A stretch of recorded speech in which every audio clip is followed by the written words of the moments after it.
Akoatr'ireo hetsika izay efa natao sy mbola ho tanterahana mandritra ny taonjobily dia isy ny jiabe izay nampitondraina ny lohahevitra hoe fohy iray, finoana iray, fanantenana iray. Izany dia atao ny 12 ny volana May ho avy izao, izay miainga avy etsy amin'ny fiangonana Notre-Dame de Lourdes, Cité Canada, eny amin'ny port, cathédrale Saint-Joseph, Miami, résidence Fripson, pompier, hôpital kely ary ny farana am-piangonana ihany. Ny voalohany dia efa miarahaba antsika mpanaraka. Efa mandroso tokoa ny fankalazana ny fahazato-taona ny orenan'ny fiangonana Notre-Dame de Lourdes, izay petraka eo amin'ny miorina eo ampovoan'ny tanànantsika. Dia ivoaka ivelan'ny fiangonana amin'ity ny fankalazana zany, izay moa zany ny fivoahana voalohany ka ho ampahafantarina antsika mponiny Tomasina amin'ny alalan'ny diabe na sport fandehanana tongotra marche. Zay zany no satria zany ny fanahy vatana sika dia izay mahatonga azy asiana kely ny ara-batana afahana misarika ny olona ara-batana. Dia ivoaka kely ny kristianina rehetra amin'io hanao an'izay lamarsa dia tongotra mamakivaky ny tanàna Tomasina izany. Mazava ho azy ny voalohany aloha tsika kristianina amin'ny paroisse Notre-Dame de Lourdes no akaiky volany mainty arina, dia tsika no concerné indrindra dia tokony ho tonga. Tsy mampiasa an'ilay terme tsy maintsy fa hoe tokony ho tonga. Dia raha mahatsapy ianao fa kristianina nandalo mpivavaka ao amin'ny fiangonana Notre-Dame de Lourdes io dia fotoana zao hijonona amin'ny finoantsika zany, anapariana fa faly isika fa tonga ny 100 taona ny orenan'ny fiangonantsika io.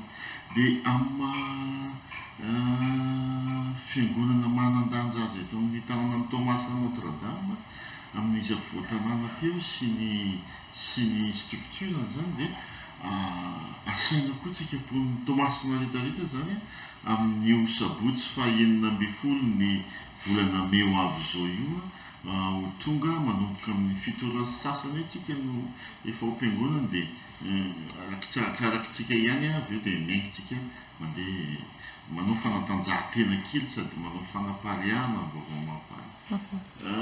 Manamboatra manko ny manamboatra polo sy t-shirt amin'izao fankalazana zao ho marika zay moa zany efa fataontsika zay.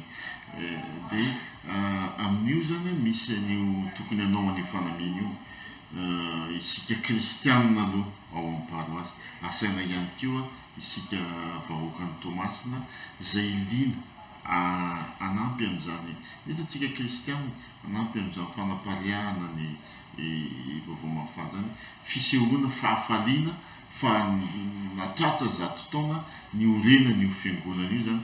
Dia misy an'izay polo zay dia tenue de sport moa ny ambany mazava satria ny tongotra somary lavidavitra ihany tsika.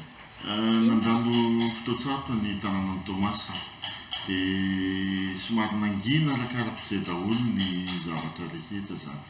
Dia amin'ity zany zao mba mifo amin'izay andao amin'izay efa miverina ny jiro, efa miverimberina ny fiainan'ny olona, dia miverina koa ny fiainana ara-panahy. Dia andao ary asehontsika amin'ny fahavonona sy ny tanjakintsika ny izay fifoazana zay. Ka izao zany zay le ainga vaovao anaingana indray ny fankalazana fa 100 taona ny orenan'ny paroisse Notre-Dame de Lourdes izy. Dia izay aloha ny tanjona. Dia fampisehoana ihany koa antsika vaovao Tomasina hoe misy an'io fiangonana tsara reherentsika Tomasina io mankalaza ny 100 taona ny orenany. Dia andaontsika rehetrarehetra zany miaraka hifaly ankalaza izay fety lehibe izay.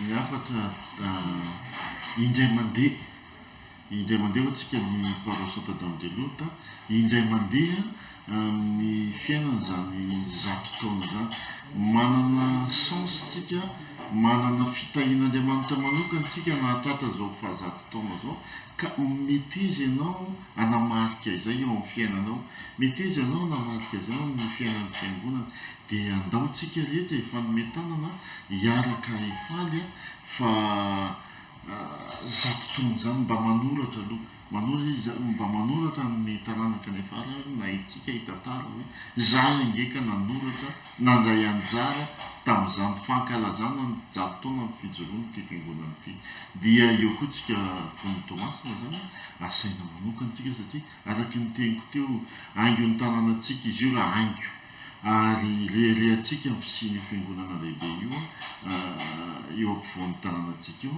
dia andao tsika ifanotsona hiaraka kalaza izay hiara-paly amin'izay fahazato taona zay.